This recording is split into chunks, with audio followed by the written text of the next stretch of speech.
इस वीडियो में हम देखेंगे कि हम कुछ महीनों में तैयार होने वाली वर्मी कंपोस्ट की कटाई कैसे करते हैं।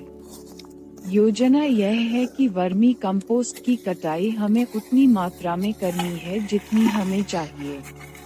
अब हमें लगभग 700 किलोग्राम से 1 टन की आवश्यकता है। तो चलिए कटाई शुरू करते हैं। हर बार हम एक बाल्टी या टोकरी में लगभग 5 से 10 किलो कच्चा वर्मी कंपोस्ट ले जाते हैं। ये कच्चा वर्मी कंपोस्ट जालरी फिल्टर पर आधारित है, जिसे हमने एक रिश्तेदार से उधार लिया था। इस जलरी का उपयोग वास्तव में रेत छानने के उद्देश्य से किया जाता था। हमने सोचा कि यह हमारे वर्मी कंपोस्ट फिल्टरिंग कार्य के लिए बिल्कुल उपयुक्त होगा। आइए जानते हैं ये कैसे काम करता है। आप देख सकते हैं कि कच्चे वर्मी कंपोस्ट को छानने के बाद फिल्टरिंग पूरी तरह से हो रही है। अभी तक खाद नहीं बनी वस्तुएं दूसरी तरफ ही रुकी हुई हैं। केवल पूरी तरह से तैयार की गई कास्टिंग हमें जालारी के माध्यम से इस तरफ गिराती है। आप फिल्टर्ड वर्मा कास्टिंग में देख सकते हैं कि वर्मी कंपोस्ट बहुत बढ़िया है, चाय पाउडर की तरह। ये बहुत अच्छा लग रहा है। अभी तक कंपोस्ट नहीं किया गया पदार्थ जो दूसरी तरफ रहता है, उसे ले जाया जाता है और नए कंपोस्टिंग बेड पर फेंक दिया जाता है। इस असंगठित सामग्री में बहुत सारे केचुए भी आते हैं क्योंकि वे जलरी से नहीं गुजरते हैं। ये नए कंपोस्टिंग बेड में भी जाते हैं। हम इस प्रक्रिया को तब तक जारी रख रहे हैं जब तक हमें पर्याप्त मात्रा में अच्छी मात्रा नहीं मिल जाती। गैलरी को समय समय पर टैप करने की आवश्यकता होती है क्योंकि कुछ छड़ें आमतौर पर जालरी के ऊपरी हिस्से में फंस जाती है। हमें उन्हें नीचे लाने की जरूरत है। टाइप करने पर वे नीचे आ जाते हैं और उन्हें नियमित रूप से समूहित भी करते हैं। कुल मिलाकर यह सरल प्रक्रिया है, हालांकि इसमें समय लगता है क्योंकि हमें कच्ची खाद को एक बाल्टी में इकट्ठा करना होता है और उसे लाना होता है और उसमें डालना होता है और फिर बिना खाद वाले सामग्री को समूहित करना होता है और फिर फिल्टर की गई खाद को बैग में रखना होता है। अब ये पर्याप्त मात्रा में है जिसे हम अब बैग में रखना शुरू कर सकते हैं। तो इस बीच पोरिंग भी जारी रहेगी।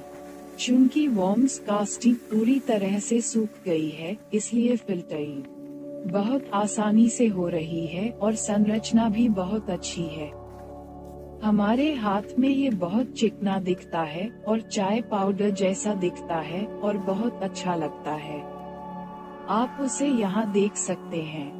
पूरी प्रक्रिया बहुत संतोषजनक है। आइए हम आपके लिए खाली बैग लाते हैं और उन्हें फिल्टर्ड या वर्मी कंपोस्ट से भरना शुरू करते हैं।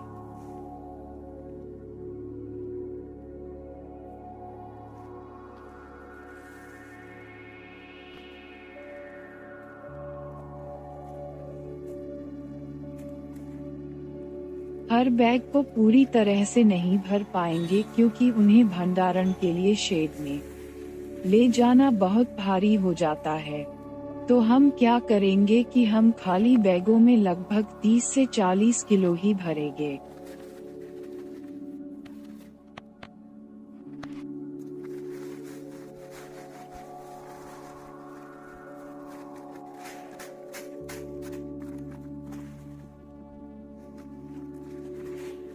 ताकि एक व्यक्ति उन्हें उठाकर शेड तक ले जा सके। कुछ दिनों तक हम उन्हें शेड में संग्रहित करेंगे जब तक कि हम उन्हें किसी उद्देश्य के लिए उपयोग नहीं करते। हम किस उद्देश्य से हमसे जुड़े हैं, यह मैं आने वाले दिनों में किसी अन्य वीडियो में दिखाऊंगा। तो एक व्यक्ति कच्चा वर्मी कंपोस्ट डालना जारी रख रहा है और मैं इस रिकॉर्डिंग से थैलियां भर रहा हूँ। जब भी पोरिंग हो रही हो तो मुझे बैग भरना बंद कर देना चाहिए, अन्यथा वर्मी कास्टिंग मेरे सिर पर आ जाएगी।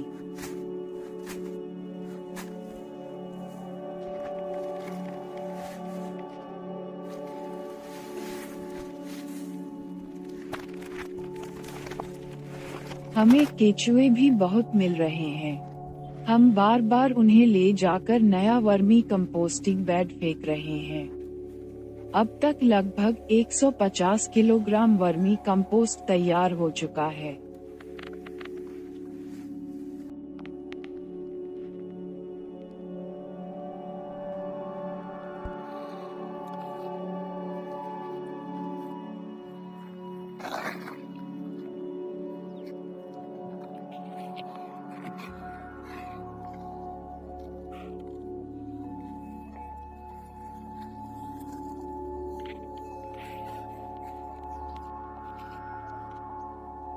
काम थोड़ा धीमा हो रहा है क्योंकि बहुत सारे केचुए पाए जाते हैं और हम उन्हें ले जा रहे हैं और नए वर्मी कंपोस्ट बेड पर फेंक रहे हैं।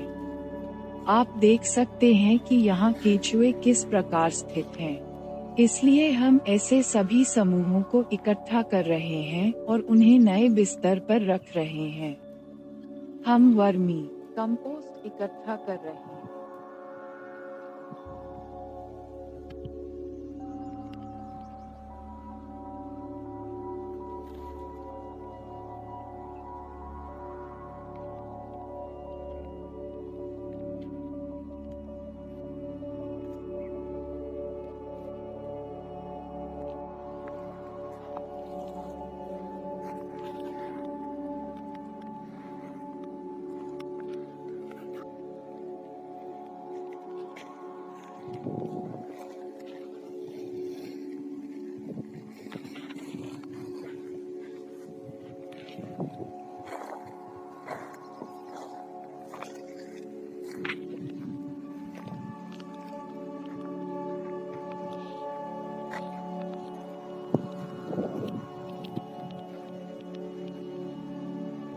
बाहरी हिस्से में जो पुराने बने ढेर के आसपास है। मध्य भाग 3 से 4 फीट के दायरे में है और यह बहुत कठोर है क्योंकि हमने 2 से 4 इंच ऊंचाई की मिट्टी की परत दी है। मिट्टी की परत के ऊपर लगभग 1 फीट वर्मी कंपोस्ट आसानी से निकल गया, लेकिन उस मिट्टी की परत को तोड़ने में समय लगता है। अब तक हमें आवश्यक मात्रा मिल चुकी है।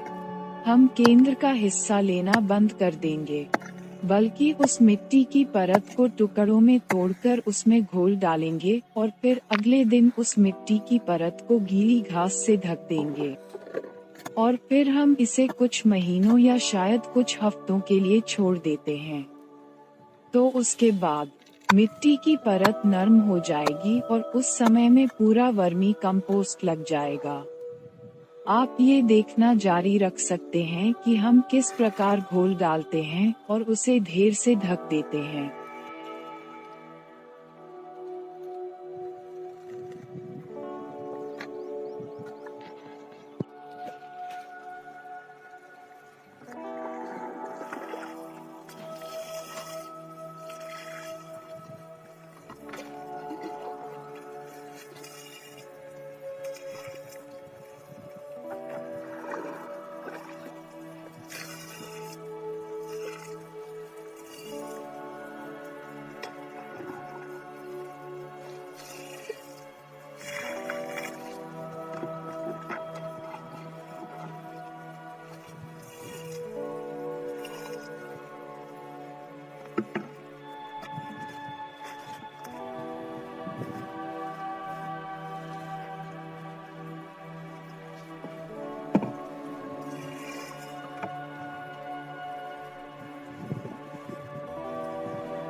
only that side.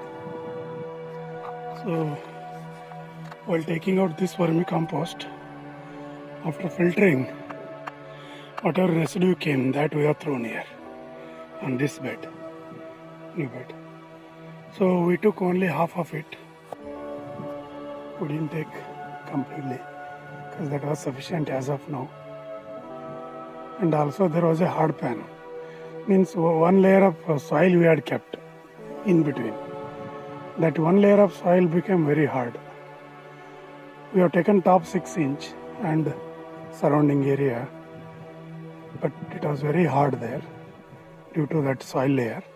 So that's how we loosened the soil and kept the slurry, so that next time soil layer can be easily removed and can take out the below one also. So we'll throw slurry here also today.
ಇಲ್ಲಿ ಗೊಬ್ಬರಕ್ಕೆ ಹಾಕಿದ್ದಾರೆ, ಹೆಂಡಿ ನೀರಾದ ಹಾಕಿರ್ತಾರೆ ಇದಕ್ಕೆ.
Requesting you to like, share and subscribe our videos.